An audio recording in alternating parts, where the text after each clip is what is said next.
అప్పట్లో ఇందిరాగాంధీకి వచ్చినట్టు 400 సీట్లు ఈసారి 2024 లోక్సభ ఎన్నికల్లో సాధించాలి అనే రికార్డుతో ముందుకెళ్తున్నటువంటి నరేంద్ర మోడీ ఎక్కడికక్కడ తనదైనటువంటి ప్లాన్స్ని అమలు చేస్తున్నారు.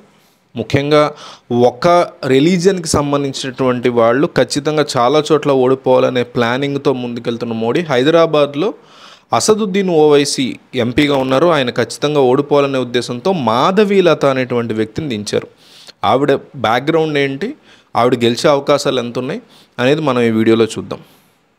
హైదరాబాద్ ఎంపీ స్థానం నుంచి మహిళా అభ్యర్థి మాధవీలతని బీజేపీ ప్రకటించింది. ఎంఐఎం కంచుకోటగా ఉన్న హైదరాబాద్లో అసదుద్దీన్ లాంటి బలమైన నేత మీద మాధవీలతను బీజేపీ ఎంపిక చేయడం ఇప్పుడు సంచలనంగా మారుతోంది.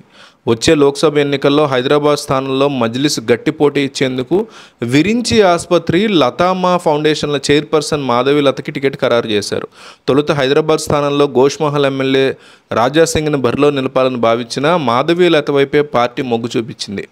ఎన్సీసీ క్యాడెట్గా, క్లాసికల్ సింగర్గా మాధవీలత గుర్తింపు తెచ్చుకున్నారు.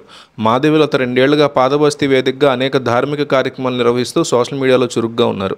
గోశాలతో పాటు భారీ యజ్ఞశాల ఏర్పాటు చేసి ఆధ్యాత్మిక కార్యక్రమాలు నిర్వహిస్తున్నారు. కొంతకాలంగా పాతబస్తీ ప్రజలతో మమేకమై పేదలను ఆదుకుంటున్నారు. మాధవీలత మహిళలు, హిందువుల అంశాల మీద యాక్టివ్గా వ్యవహరిస్తూ ఉంటారు. సామాజిక కార్యకర్తగా త్రిపుల్ తలాక్ మీద అనేక ముస్లిం మహిళా సంఘాలతో కలిసి పనిచేశారు. ఎంపీ అసదుద్దీన్ ఓవైసీ కౌంటర్గా ఇచ్చిన పలు ఇంటర్వ్యూల్లో ఆమె పాపులర్ అయ్యారు. బీజేపీ ప్రతినిధిగా అసదుద్దీన్ విధానాలను తనదైన శైలిలో వ్యతిరేకించడంతో పార్టీ అధిష్టానం దృష్టిలో పడ్డారు.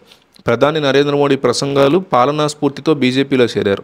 తన లోపాముద్ర చారిటబుల్ ట్రస్ట్ ద్వారా నగరంలోని పలు ప్రాంతాల్లో పలు ఆరోగ్య సంరక్షణ, విద్య, ఆహార పంపిణీ కార్యక్రమాలను విజయవంతంగా నిర్వహిస్తూ ఉంటారు. హైందవ సంస్కృతి, సాంప్రదాయాల మీద ఆమె చేసిన వ్యాఖ్యలు తరచుగా సోషల్ మీడియాలో వైరల్ అవుతూ ఉంటాయి. హిందూ ధర్మం, హిందూ సాంప్రదాయాల మీద ఆమె మాట్లాడే మాటలు, ఇచ్చే ప్రసంగాల మీద పాజిటివ్ రెస్పాన్స్ ఉంది. పాదబస్తీలో ఏమైనా సమస్యలు ఉంటే వాటి పరిష్కారం చూపించేవారు. హైదరాబాద్ ఎంపీ అసదుద్దీన్ ఓవైసీ వ్యాఖ్యలకి ఆమె కౌంటర్ ఇచ్చేవారు. బీజేపీ ప్రతినిధిగా అసదుద్దీన్ విధానాలని తనదైన శైలిలో వ్యతిరేకించడంతో పాటు పార్టీ అధిష్టానంలో దృష్టిలో పడ్డారు. ఎంఐఎం కంచుకోటగా ఉండే పాతబస్తీలో తరచూ ఆధ్యాత్మిక కార్యక్రమాలు చేపడుతున్నారు. హైదరాబాద్ సీటు 1984 నుంచి 4 దశాబ్దాలుగా ఓవైసీలకు అడ్డా ఉంది. ఈసారి ఎలాగైనా ఎంఐఎంకి చెక్ పెట్టి విజయం సాధించాలని భావిస్తున్న బీజేపీ అధిష్టానం అనూహ్యంగా మాధవీలతకి ఛాన్స్ ఇచ్చారు. దీంతో ప్రస్తుత ఎన్నికల్లో అసద్ని మాధవీలత ఏ విధంగా ఎదుర్కొంటారో అనేది ఇంట్రెస్టింగ్గా మారింది.